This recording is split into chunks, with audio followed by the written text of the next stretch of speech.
มีมีงบผู้ใหญ่ให้พาไปกวดนี่ไปบ่ไปไปเนาะเดี๋ยวเพราะว่ามีผู้ใหญ่เพิ่นติดต่อเข้ามาแล้วเพิ่นว่าสิแต่ว่าจักษาจักไว้สำใดเองเพิ่นว่าอยากซอยเรื่องขยุมขยานะแต่อ้ายเลยมาถามว่าแม่เพิ่นผ่านการกวดแล้วบ่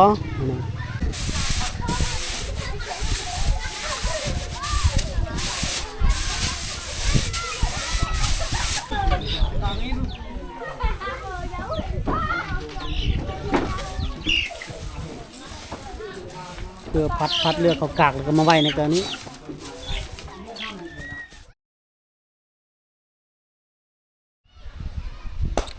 สบายดีท่านผู้ชมทั้งภายในและต่างประเทศเด้อพบกับบัดจอยเส้นเก่าเส้นเคยท่านผู้ชมพบกันอีพีนี้กับพี่ได้ท่านผู้ชมอยู่เมืองนองเนาะมาหาน้องเลี้ยงก่อนท่านผู้ชมเนาะน้องเลี้ยงที่ว่าแม่เป็นป่วยเป็นเจ็บไข้หลังหรือว่าปวดหลังเนาะคนว่าแต่ยังท่านได้มียากินมื้อนี้มาพัดน้องเพิ่นติดภารกิจช่วยเวียกงานแต่งแต่ว่ามื้อนี้มือกะเกียมท่านผู้ชมเนาะมื้อนี้มือกะเกียมสิไปถามน้องเพิ่นว่าเฮ็ดจังแน่เวียกมื้อนี้เนาะมือเกียมเตรียมงานแต่งของชนเผ่ามังกรท่านผู้ชมเนาะแขวงสวรรณเขตเด้อเมืองนองแขวงสวรรณเขตโอเคเข้าไปหาน้องเพิ่นเลยเนาะสบายดีน้องเลี้ยงสบายดีมื้อนี้ข้าวเวียกเนาะมื้อนี้เนาะติดสวยอันเวียกงานแต่งภาษามังกรว่ามันยังกอดดองน่ะเป้อบ่โปรยคืออ้ายได้ยินว่าโปรยมันยังโปรยเนาะก็คือเตรียมก็คืองานดองงานแต่งเนาะโอ้บ่เอิ้นบ่คือกันเด้แต่งนาสาวโตบ่อ๋อน้องเพิ่นว่าโอ้ยน้องข้าวเวียกเด้อช่วงพอดีมาพ่อน้องมิมพอดีน้องมิมก็อยู่ในบ้านน้องเพิ่นนี้เห็นน้องเพิ่นไปตักไปหาบน้ำจักหาบมื้อนี้จักเทื่อละหาบนะ5 เทื่อหาบโอ้ถังสีเลยท่านผู้ชมถังข้างละ20 ลิตรพอดี40 ลิตรหาบคนหาบซอยหลายบ่หลายมื้อวานนี้เฮ็ดหยังวันเตรียมมื้อวานนี่เฮ็ดหยังไปเอาหยังวันอันนั้นไปเก็บผักมื้อวานนี้เสร็จหาว่าไปเก็บผักบ่ไปเก็บผักกันยังบ่ฮู้จักผักบ่เอามาเพื่อหยังผักนั่นกินอันนั้นกินลาบกินกับลาบเนาะไปเก็บผักมาไปหลายคนบ่ล่ะหลายโอ้เสียดายเนาะเสียดายบ่ได้ไปนำไปเบิ่งบรรยากาศเพิ่นเก็บผักเก็บหยังฟืนไปหามื้อได้ฟืน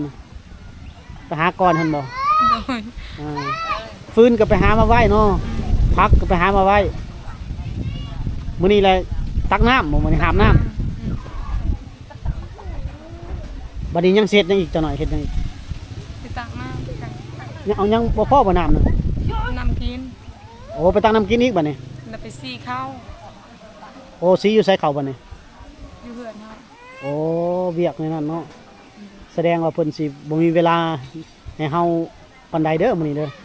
บ่เป็นหยังเพราะว่าอ้ายอยากเบิ่งบรรยากาศเขาเฮ็ดเวียกนะคันมีก็มื้ออื่นคนหลายมื้ออื่นให้คนหลายมื้อนี้มันตักน้ำแน่สิตักน้ำกินแน่น้ำมันไปเอาอยู่พุ่นเลยเนาะมันบ่ย่างไปเอาบ่หรือว่าขี่รถจักรไปย่างโอ้สิไปเบิ่งหลายคนบ่ไปล่ะหลายโอเคเดี๋ยวเฮาสิไปเบิ่งตอนขั้นตอนเบิ่งตักน้ำมาเตรียมงานแต่งนี้แล้วก็สีเขาเนาะมื้ออื่นมันมื้อได้ขาควายซะมื้ออื่นได้เฮ็ดหยังมื้อกินหมูครบงั้นมันมื้ออื่นแน่เนาะมีดองมีตู้บ่ตู้เปิดเพลงข้างในบ่ลำโพงข้างในบ่มึงเที่ยงกับตู้เพราะว่าคันมีแล้วสิมันก็สิม่วนเห็นมีตู้ทำกระจุกปติค่ะแต่พอเป็นไปในรันทีมมีตู้มียังเปิดเพลงข้างในก็ได้เซามาแล้วเนาะเสาตู้งานดองงานเพลงท่านผู้ชมวิธีเผามังกรเนาะ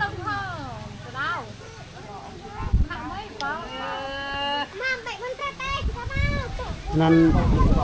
ตัวว่าแม่เจ็บหลังนั่นว่าแม่เจ็บหลังนั่นไปกวดเบิ่งแล้วบ่หรือว่ายังหรือว่า ยังแต่ว่าเราปวดหลังตลอดเนาะ โดย ยังทันได้ผ่านการกวดอยู่เมืองนองนี่มีบ่อันหมองกวดพยาธิคลินิกนี่ มี คลินิกมีเนาะฟังเบิ่งเนาะคันมีงบผู้ใหญ่ให้พาไปกวดนี่ไปบ่ ไป ไปเนาะอืมเดี๋ยวเพราะว่ามีผู้ใหญ่เพิ่นติดต่อเข้ามาแล้วเพิ่นว่าสิแต่ว่าจักษาจักไว้สำใดเองเพิ่นว่าอยากซอยเรื่องขยุมขยานะแต่อ้ายเลยมาถามว่าแม่เพิ่นผ่านการกวดแล้วบ่นะก่อนจะเอายาให้กินก็ต้องผ่านการกวดก่อนไปตรวจเบิ่งข้างในว่าเจ็บหยังกันแท้ด้านหลังนะจังสามารถซื้อยามากินได้คันบ่ผ่านการกวดแล้วบ่กล้าซื้อกันนะยากิน แม่ อายก็ย่านเหมือนกันเลยเพราะว่าการรักษาคนเอาคนไปซื้อยามาให้กินเขาต้องผ่านการกวดก่อนจังมั่นใจคือว่าแล้วอาจจะปรึกษากับผู้ใหญ่เพิ่นอีกทีนึงก็เด้อเพราะว่าผู้ใหญ่เพิ่นว่าลองไปสืบถามมึงดูขยมขยาตัวใดนะแต่เรื่องเจ็บหลังนี่เจ็บตลอดเนาะปวดหลังกันปวดมาแล้วเป็นไข้เลยบ่ เป็นไข้2-3 มื้อ โอเคเดี๋ยวอาจจะลองสืบถามคลินิกมียังเรียบร้อยก่อนเพิ่นจะได้วางยาให้แล้วขยาประมาณเท่าไหร่จังลมกันอีกทีหนึงเด้อ โดย ก็อยากว่าข่าวดีหั่นแหละก็ว่าซั่นแต่ว่าอ้ายปรึกษากับผู้ใหญ่เพิ่นอีกทีหนึงก่อน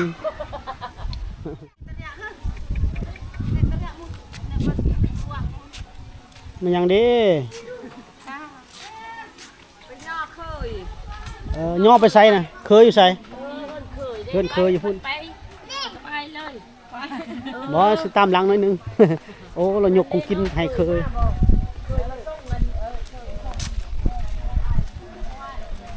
อาหารก็กินเพิ่นก็พวก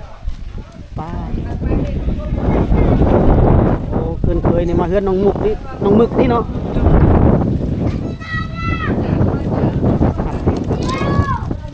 ส่งคงกินเคย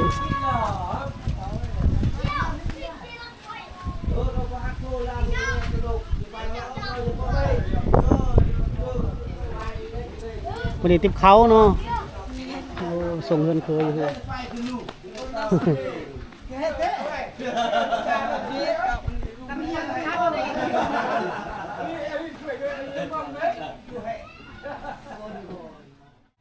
เพื่อนที่จัดงานแต่งเพื่อนหลังนี้เหรอคุณผู้ชม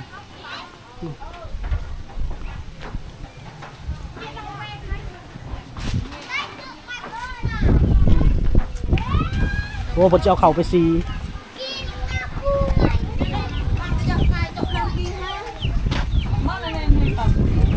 โอ้เอาเข่า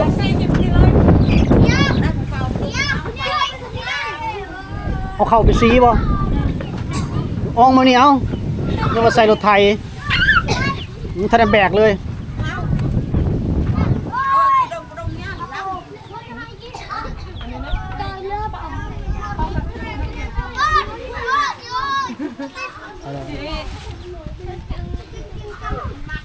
หนักแล้วว่าอันนี้หมูจะเห็ดฮีดนี่แต่มันหมูไก่นำน้องคนไปก่อน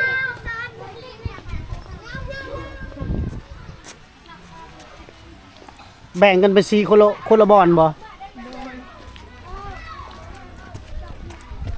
เอ้าหมู่คู่ไปใช้เมื่อแหละแบบสาวหนุ่มมานะเขามาซอยเวียกเนี่ยไปใช้เมื่อแหละคนไปซอยเวียก เซามึกกับอันนั้นเซาอุ่นไปเมือง โอ้ไปยังน่ะไปซื้อบ่ซื้อเครื่อง ไปเย็บเส้น โอ้หยิบสิน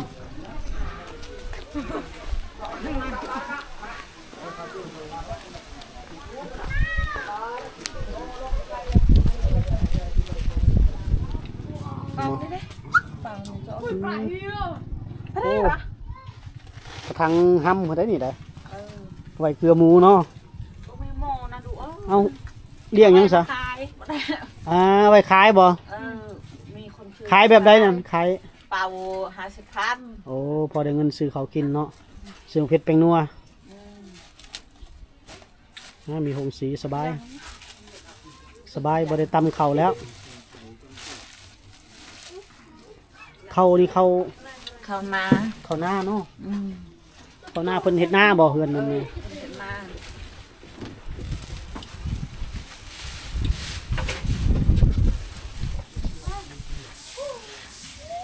เอาสั่งเอาก็ต่อให้กาวสิ แบ่งใส่กระบุงก่อนสี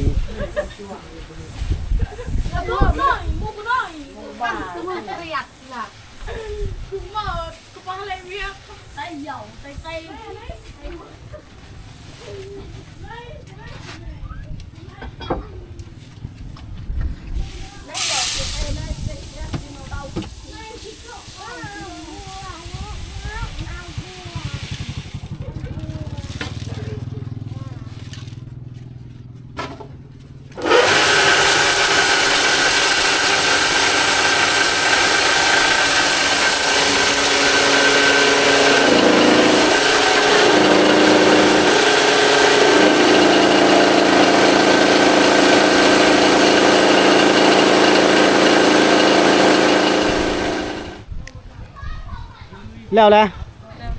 ไวเนาะประมาณ10ปลายกว่านาทีนี่ท่านผู้ชมสำเร็จแล้ว เดี๋ยวนี้รับอันนี้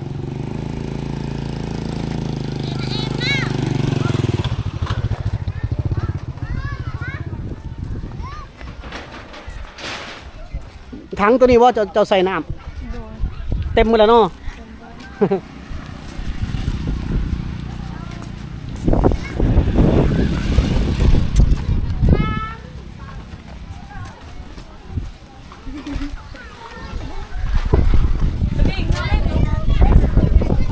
ทางกระสี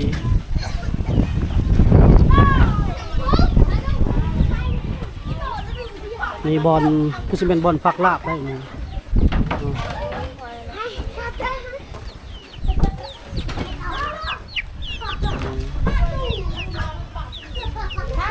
หมูเห็ดฮีดนะบอลนี่หมู3 โตวเนาะไก่เด้จักโตไก่นะไก่ฮีดหมูฮีดหมดเนาะ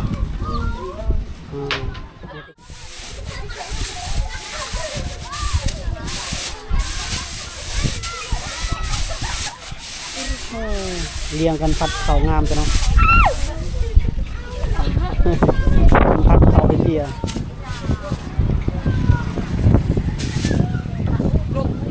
ลมพัดยากเนาะ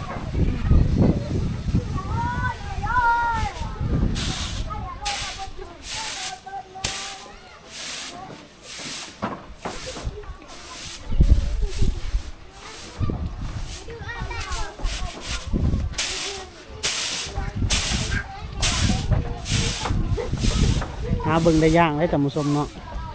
การเตรียมดองการเตรียมงานแต่งของชนเผ่ามังกร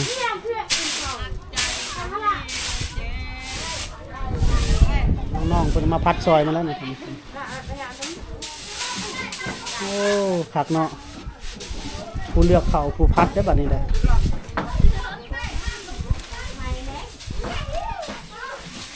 มื้อเช้านี่เขาหาบน้ำลายท่านผู้ชมเนาะแต่บ่จอยบ่ทันได้ถ่ายเพราะว่าถ่ายน้องมิ่มกับน้องอเล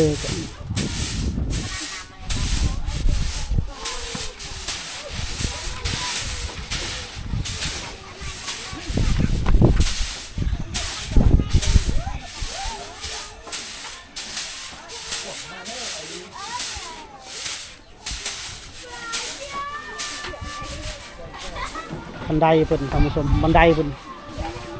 เราเฮ็ดมาเพื่อเตรียมงานแต่งโดยเฉพาะเลยบักใหญ่หนึ่ง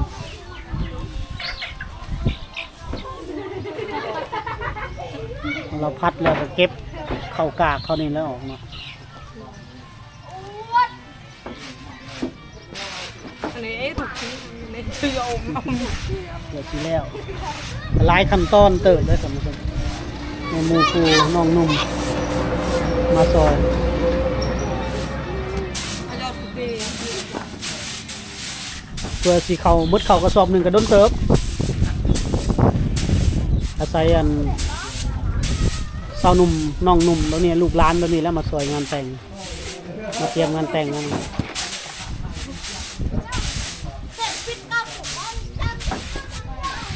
ทางน้องเพิ่นนี่ก็ยังเลือกทั้งพัดทั้งเลือกเนาะ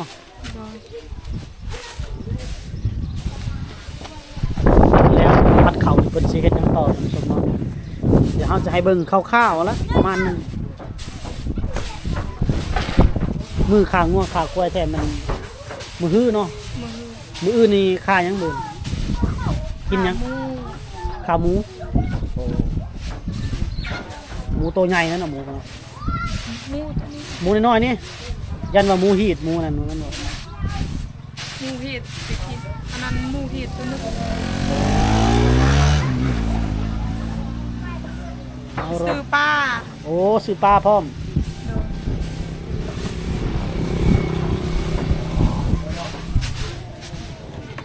เป็นงาม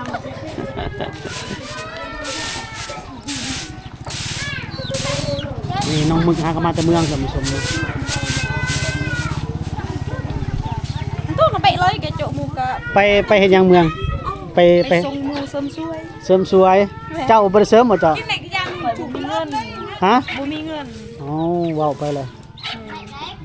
เสริมสวยจะหน่อยฮอดมืองานนั่นต้องงามเด้ มื้ออื่นต้องงามบ่งามก็ต้องงามแหละเฮ็ดให้มันงาม เออ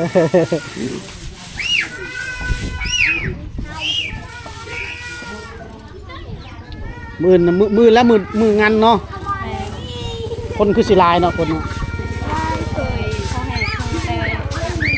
แต่บ้าน เคยจะใช้ก็ คือสิโพส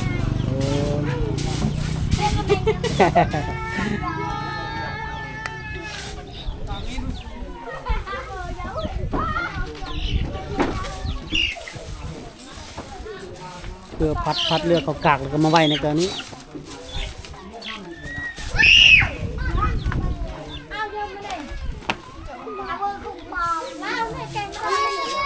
เป็นความสามัคคีกันเอามาใส่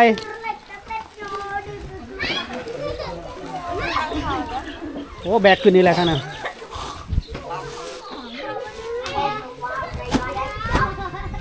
น้องเลี้ยงนี่แบกกระสอบใหญ่ขึ้นเนาะ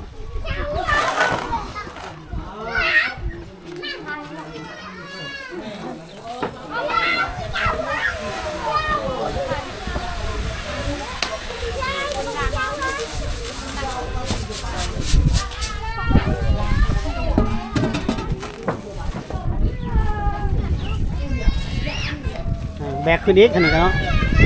คือว่าจะแล้วสมีแล้วหัวสิเพิ่นสิไปตักน้ำมีหัวท่านผู้ชมเนาะมีน้ำกินแล้วก็น้ำใส่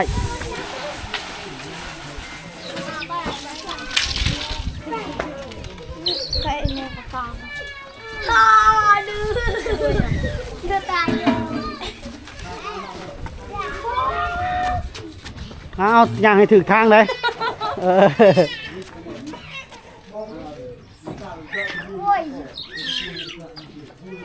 โอ้คันไดเราบักใหญ่ๆเลยกว้างเนาะ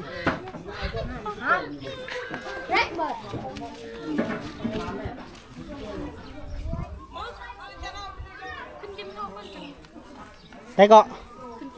โอ้ได้แล้วขอบใจละขอบใจเอายังมาให้นี่นะข้าวต้ม แม่น ขอบใจขอบใจหลายเด้อ ใบตองโดยว่าเป็นหยัง เด้อขอบใจเด้อข้าวต้มมัด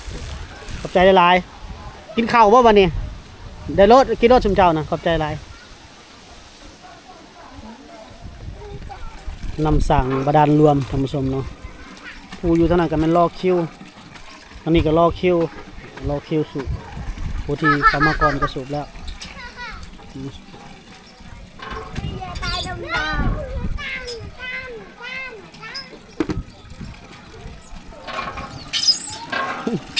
เพื่อจะได้ฮอดคิวสูบน้ำดนเติบรอคิวได้อยู่ประมาณ20 นาทีท่านผู้ชม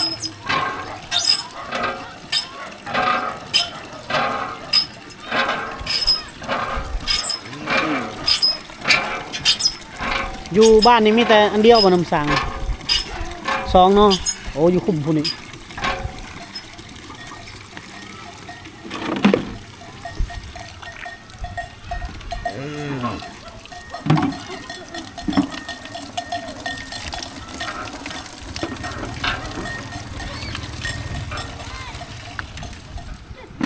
เต็มแล้วน้องๆเพิ่น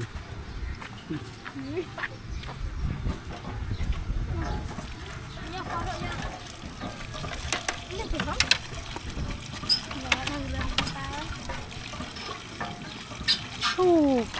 กูบักใหญ่เนาะ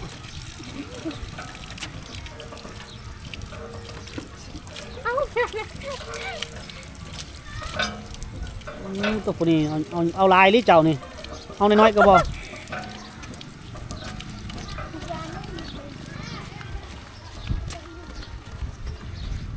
เอ็นคอจนตึงหมดเนาะ เป็นหาปลายเด้โอ้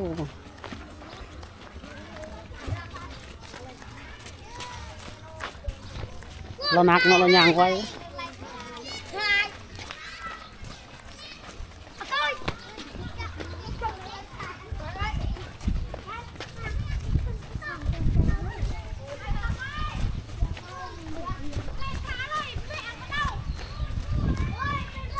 แดดส่องพอดี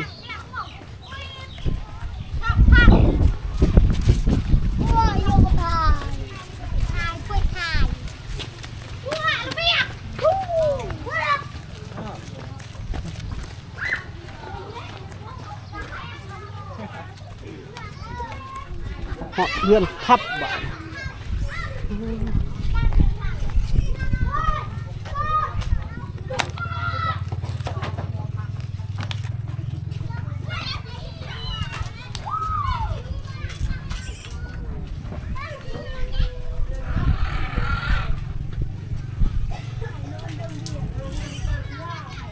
ขึ้นเฮือนนักพอแล้วขึ้นเฮือนยากอีก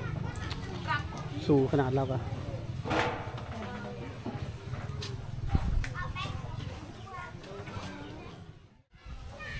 กินข้าวอิ่มละ ยิ้ม เฮ็ดหยังอีกตอนแรงแทนสุพรรณยังบ่ฮู้บ่ได้ไปตักบ่นำกินนะ บุก ขึ้นกับเจ้าภาพพาเฮ็ดได้เนาะ อืม เจ้าของเฮือนเขาบอกเฮายังเฮาก็ไปเฮ็ดมันบ่ โดน โอ้ถือว่ามึงมานี่เบิ่งตักน้ำใส่ตักน้ำกินแล้วก็สีข้าวพัดข้าวเนาะมักเพชรมันนั่นข้าวยังตำแล้วบ่ ตำแล้ว โอ้เขาเตรียมมือสองมือเลยเนาะ โดน มืออื่นนี่ก็เตรียมแตะเช้าอีกบ่ คือเศร้า มืออื่นนี่แม่นเฮ็ดหยังมื้อหนึ่งข้าวบ่เพชรนั่นบ่ นึ่งข้าวไปตักน้ ตักน้ำใส่นั่นนี่เนาะบ่ได้พอดอกเนาะ ำโดยเห็ดกิน โดยครัวหมูเนี่ยผู้ชายและครัวเนาะ ผู้ชาย เฮามาเฮ็ดหยังเฮามาเฮ็ดลาบบ่เฮ็ดหยัง เห็ดลาบ อืมนี่อายเบิ่งคนยังมาซอยยังน้อยอยู่ได้เนาะคนมาซอยปกติคนจะมาหลายกว่านี้ตามเบิ่งลูกหลานนั่นแหละหาคนมาซอยเนาะ มืออื่น มื้อหลายเนาะมื้อนี่มันมื้อครบงานเลยบ่มื้อนี่หรือว่ายังงานตอนกลางคืนเนาะ มืออื่นอันนั้นน้าเบามา เคยมาบ่ อืม มื้ออื่นบ่เคยมาเลยมื้อฮือ มืออื่น อ๋อต้องได้ถามน้องให้รายละเอียดบ่นั้นท่านผู้ชมจะได้เข้าใจเนาะแต่ว่าเวียกงานนั้นการเตรียมงานทุกคนนี่ยังบ่ได้อยู่บ่ได้เซาดอกลูกหลานนี่ลูกหลานบ่กับผู้หญิงนี่จะเตรียมงานหลาย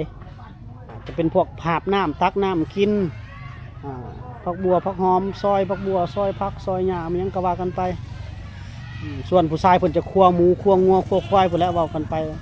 งานหนักๆว่าซั่นซะเนาะ โดนผู้หญิงไปตักน้ โดย ำผู้ชายเห็ดกิน